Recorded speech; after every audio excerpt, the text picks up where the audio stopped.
Hey there, creepy peeps, and welcome to another new movie review. Today, finally, I'm reviewing Gerald's Game. I want to say a quick thank you to my patrons. Thank you so much for supporting me in this channel. I love you so much. You can find me on patreon.com/nightmaremaven. The link is in the description. There'll be a little clicky thing at the end of the video, and yeah. Gerald's Game is about a married couple, Jesse and Gerald, obviously, who go out to, I think it's like their lake house or their vacation home or something like that. Super isolated, of course. So they go out there to kind of, you know, work on their marriage a little bit, kind of spice it up a bit. So they're getting into bed, about to have some fun, and Gerald, you know, to spice things up, handcuffs Jessie to the bed, her arms at least, to the bed, and then Gerald has a heart attack and dies, leaving Jessie chained to the bed. So that all happens within like the first 10 or so, maybe less minutes. So the bulk of the movie is Jessie chained to the bed and kind of the mental break that happens to her, and her trying to process her situation mentally and obviously find a way to either get help or get out. All right, so let's get right into what I liked about Gerald's Game, because it's a lot. So first off, the movie is super tense and super frightening. I mean, you can't help but put yourself in the situation of what you would do if you were put in that situation, and like what the first, like, you know, like you just can't help but think like, what's the first thing you would do? How would you try and get out? It's kind of like Saw in that way, where you just like, it's just one of those stories that's like inherently it's going to draw you in because you're going to put yourself in that situation and how you would work it out. I think the character development is super well done. Like I said, you only see Gerald alive for the first like 10 minutes or so, but the way they interact with each other and the way they talk to each other and, you know, just their body language, you can tell at least on surface level like what their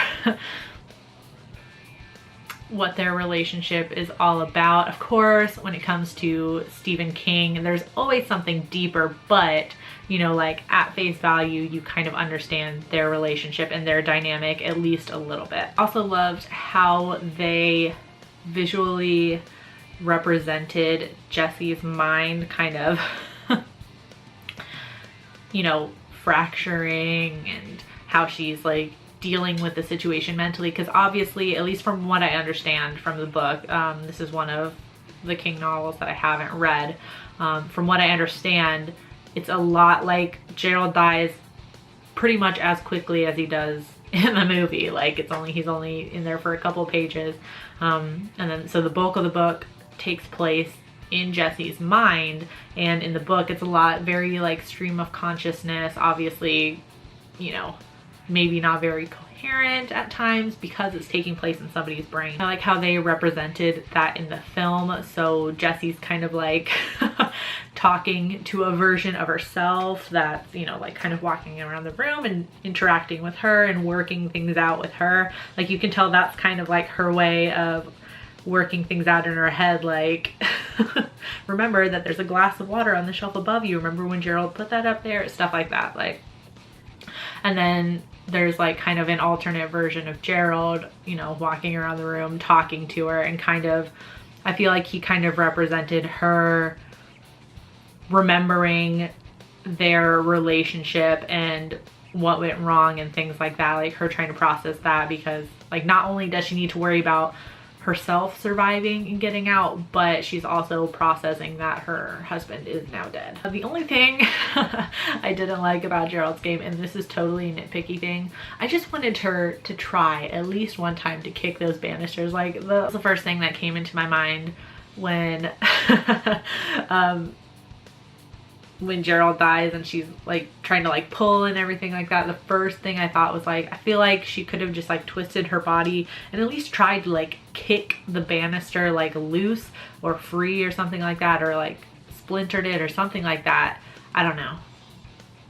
There are like a bunch of you out there like, well, that wouldn't work because this and this, but I just wanted her to try. Like, she didn't even try to use her feet to try and break the banister or something like that. I just wanted her to try because that's the first thing I would have done, I think. Especially like when you're full of like the adrenaline and stuff like that, that's probably the first thing I would have done. So is Gerald's Game worth watching? Yes. Obviously this is a Netflix production, so it's probably going to be on Netflix forever, so you have unlimited opportunities to go watch it. Very, very good. And at least from what I hear from those who have read the book and seen the movie, this is a very well done adaptation of a book that was probably super hard to make into a movie. That being said, I'm gonna give this rating a 5 out of 5. Really, really enjoyed it. On IMDb, it has a 6.8 out of 10. Rotten Tomatoes, it has a 90% critic score and a 76% audience score, so that's pretty good. And then Roger Ebert gave it a 3 out of 4. So if you've seen Gerald's Game, let me know in the comment section down below what you thought about it. In addition to all the social media links in the description box where you can find me. You can also find me on my blog at nightmaremaven.com. You can find me on morbidlybeautiful.com as a contributing writer, and you can find me on Patreon now if you want to help support the channel. No pressure. I do hope you enjoyed this video. If you did, please give it a thumbs up. Subscribe if you're new here and become a creepy peep today. I post videos Monday through Friday. Thank you so much for watching, and until next time, stay strange. Bye!